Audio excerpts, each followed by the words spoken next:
So, spent a little bit getting the gear and the nut off this crankshaft here. I only got it off. I'm gonna try and get the oil filter housing off now, but first I need to drain the oil, so I have to do that. Then after that, I may be able to get the front case off. I'm not sure if I'm gonna have to remove the water pump. I think I can do it without, but you know, we'll see.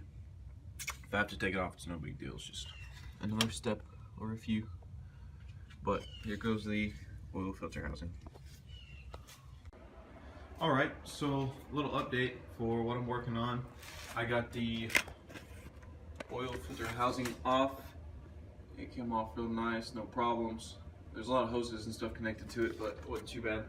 And while I was at it, I went ahead and took off the oil pan, as you can see, and discovered what I expected, which is the stubby shaft sitting in the pan. I guess the screw fell out and let that go, so I'm going to continue with taking off the front cover here, down here, and take a look at the oil pump, see what she looks like. I'm probably just going to go ahead and replace it since I went this far and I didn't replace it when I did the rebuild, which I probably should have, so I'm going to tear that apart and take a look in there and see what we're working with. But pretty good progress so far.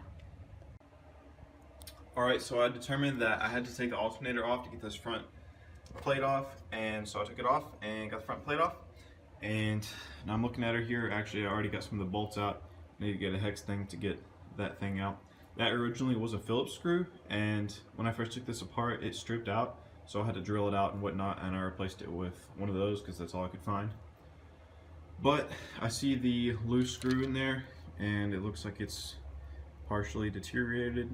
So it's probably dropped a bunch of shavings in the oil pump, and it's amazing the thing didn't seize up on me and blow up my engine. But it's definitely a good thing that I'm replacing this thing, because this is not usable. But I'll go ahead and take it apart just to see what it looks like, just because I'm curious. Alright, so got the oil pump off, and here's what we're looking at here. Pretty much what I expected. Some deep scoring. There's a lot right there where that bolt was just rattling loose. See, the gear sat in there like this with the bolt in there like that. So because the stubby shaft fell out, this was just rattling around in there, and that's what was making that high-pitched whine that the engine was making. And as you can see, it's deeply scored. It's pretty badly scored around the outsides there too. Even down here, it knocked some shavings loose. On the edges of the bolt here, you can see where it's been coming apart, dropping shavings into the oil pump, so that's no good. The oil pump still did have pressure, and it probably would continue to work for a while, but as you can see, the scoring is even worse on this side, really deep. The scoring bad in that hole there, but in this one up here, it's really, really bad. You do not want any markings at all in there. As you can see, it's deeply scored both on the rim here and inside. So new oil pump is definitely in order. And as for what caused this, I mean, obviously the stubby shaft fell out and that's what caused all this, but whether it was my fault or not, hard to say. I thought that I got it pretty tight. I know that I used blue thread locker. I guess this next time I'm going to use red or whatever the most hardcore thread locker there is. And the stubby shaft itself actually looks in pretty good condition. I mean, all it did was fall out. I don't see any scoring on it at all, so I'll give it a good look over, and well, I see part of it's nicked there, but and again, that part just spins on the outside, so I don't know. I'll give it a good look over. I may end up getting a new one, but I mean, it had the oil galley. I don't think it's the shaft's fault itself. I guess I didn't get the screw tight enough, or the bolt rather. Didn't get the bolt tight enough. But what can you do? Got a new oil pump ordered and on the way. In the meantime, I'll clean everything up, and yeah, hopefully I can get it tight enough to not fall out this next time, and we'll go from there. Here is another look at the screw that was holding the stubby shaft. After it fell out, as you can see, a bunch of the threads and material on the bolt or screw, whatever you want to call this, I guess it's a bolt, whoops, a bunch of material on there clearly was shredded off. It's amazing this thing didn't seize up. That's a lot of material. That, and I was going to reuse this castle nut because my new front cover doesn't come with one, but that's all shredded up too, so I'm gonna have to get a new one of those. I'll see if I can reuse that. I'll probably end up just getting a new one. It should be pretty cheap. So yeah, got some new parts to get, but not a big deal.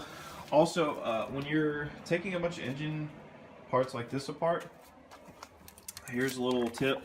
Get a piece of cardboard and poke holes in it and put them in the arrangement they come off in, and that'll make it so much easier when you put it back together. These were for the oil pan. A few of them are different lengths, and then these were for the front cover, and that's the little arrangement they go in. So it helps me a lot. Figure maybe it'll help one of you. So alright, so it's the next day. Still no new oil pump for the truck, so I'm just cleaning up the shop a little, getting ready for it to come in with my assistant here.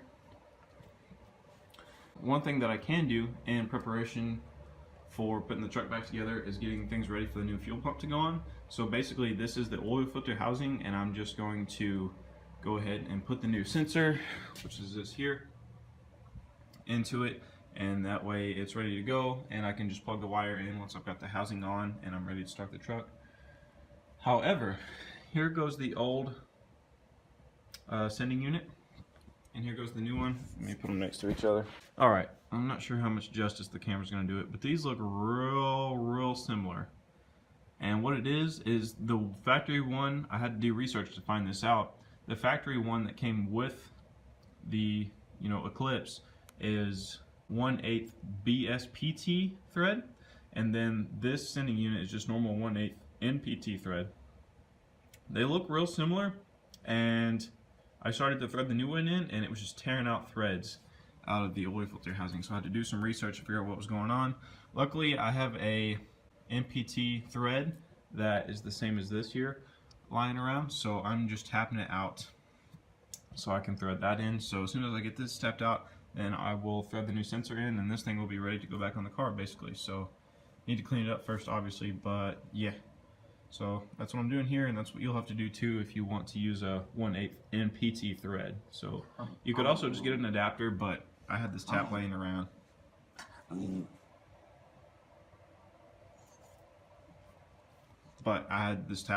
So it's quicker and easier, so I'm just going to do this. Alright, so I did manage, where is it? Oh, here it is. I did manage to get the thing tapped out and get this sensor in there threaded real tight. That shouldn't leak. I'm happy with it. So now I'm just going to put the gauge inside the cab someplace and wire it in so that it's ready to go.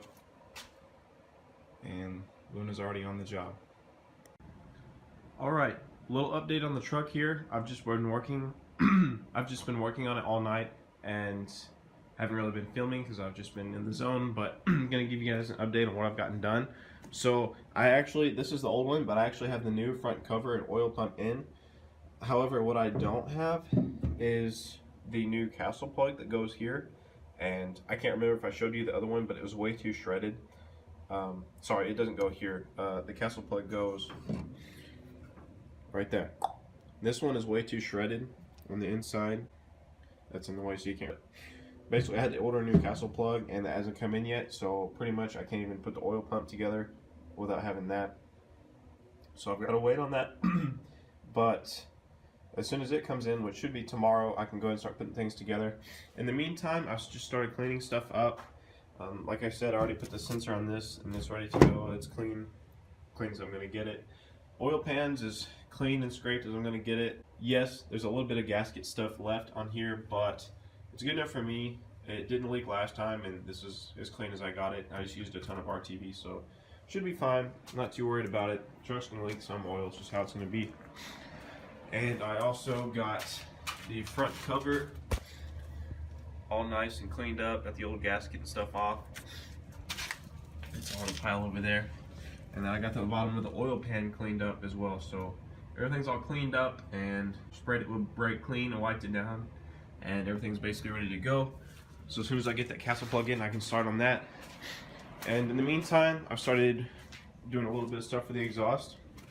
So these are pieces of the exhaust that was aftermarket that came with the Eclipse, and I'm going to use the flanges off of here and weld them to the exhaust that I have, because right now you can't really see it, but it's being held together by band clamps, and band clamps are just a massive exhaust leak. So I'm going to weld these onto my exhaust and use actual, flanges and bolts to hold it together, and hopefully that'll cut down some of the exhaust leak, because like right now none of it even goes out the tailpipe hardly, so it's pretty annoying. So I'm gonna see if that can quiet the truck down any, at least inside the cab. So this should at least hold it together better. And yeah, other than that, I just am starting to take a look at the shifter here. While I was driving one day, it basically just came out on me, so I had to rig it up with zip ties and stuff just to get around, and I just haven't had time to mess with it since then, so I'm taking advantage of this opportunity to work on that. And basically a lot of the bolt holes are stripped out. This one's not too bad, and this one over here I was able to successfully tap for a bigger bolt. This one I was very unsuccessful with, and like I said, I was stranded on the side of the road when this happened, so I rigged it with these zip ties that are kind of holding it in place. But it's real sloppy, and I would, prefer to fix that. So that's what I'm working on now. Gonna get this off and see what I can do with it.